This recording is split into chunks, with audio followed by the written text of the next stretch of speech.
Okay, so back to the 2D vectors assignment.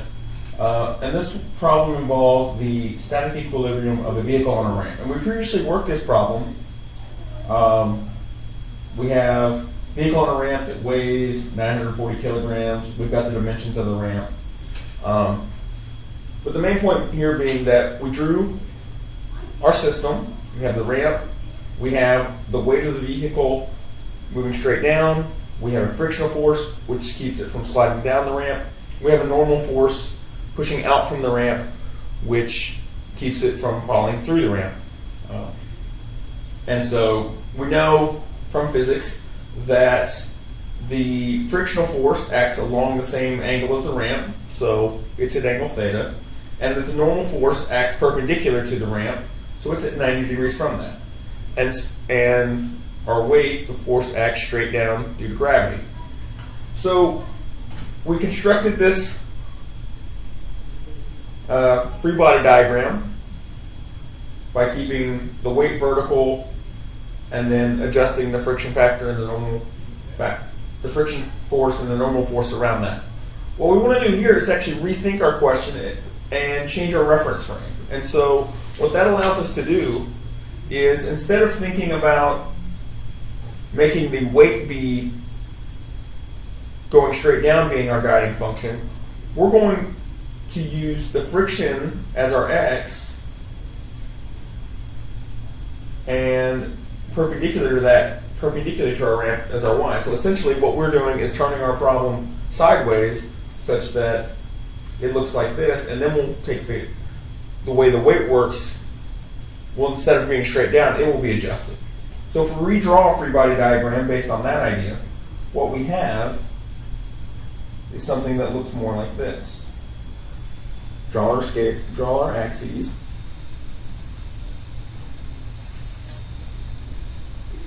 So if this is x and this is y,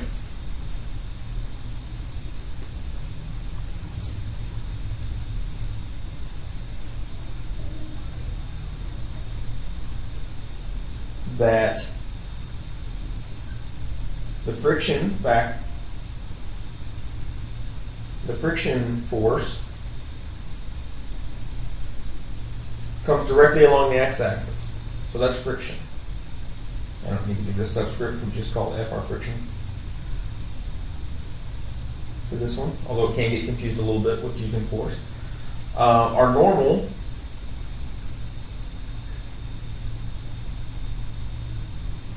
goes directly along the y-axis now, because if we turn our picture sideways, x is this way, y is perpendicular, friction is that way, and is perpendicular to it. And then what happens is we've rotated that, so our weight actually has to rotate that same amount. And so our weight goes somewhere out here, and it might not be evident exactly what that angle is originally, but if we think about it, and especially if we look at our old picture, what we had to do to turn it that way would be to rotate it to where this is level. So the amount we've rotated here is theta degrees. So whatever that angle of the ramp is how much we're off there. And then we have a couple of choices. We can either just work with this angle and use that to establish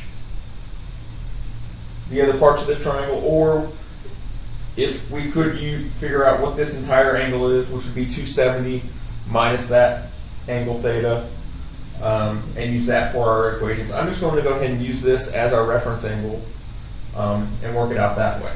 So static equilibrium, we know that the sum of the forces in the x direction still has to equal 0, and the sum of the forces in the y direction must equal 0. So what are our parts in the y direction? Well, we have Fx, which is our sum of forces in the x direction, is F, our friction factor, plus, actually it's going to be negative whatever the magnitude of Wx is. And we'll get to that in a minute. In the y direction, similarly, friction does not play any part. So we have the normal force, which is positive, plus, I'm sorry, yeah. And we know this is going to be the negative amount of the y part of our weight. So negative Wy. So we know then that in terms of magnitude, that the friction is equal to Wx, and the normal is equal to our W1. Then how do we find those values? Well, if we just, again, think about this in terms of this triangle, for the x part, Wx, is whatever our weight is times the opposite side, so we want sine of our reference angle theta. And the normal then is whatever the magnitude of our total force here is times the cosine of theta. Again, we have to be careful about that. This is true because we defined theta here. If we defined theta as this entire angle, over here, those values would reverse. In other words, if we did it this way, cosine would be the part that affected with x, and sine would be the part that is affected by y, like we have in so many problems before. But using this, we get those two statements, and then for a particular problem, we can go back and solve what information we actually need to know. So for this particular problem, we know that the weight is 940 kilograms, but that is a unit of mass. So the weight is 940 kilograms. But how do we get a force? Remember, from working it previously, force is equal to mass times acceleration. What acceleration are we worried about? Well, that due to gravity. So times 9.81 meters per second squared.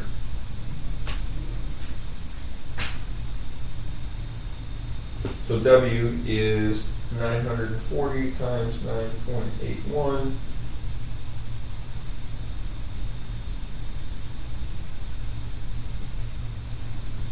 $922.1.4, and kilograms times meters per second squared gives us newtons.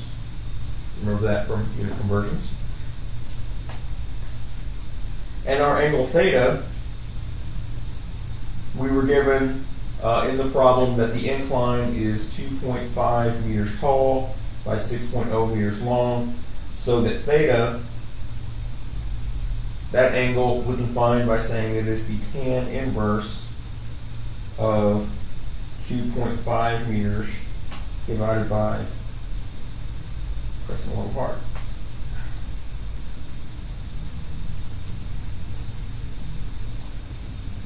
.0 meters.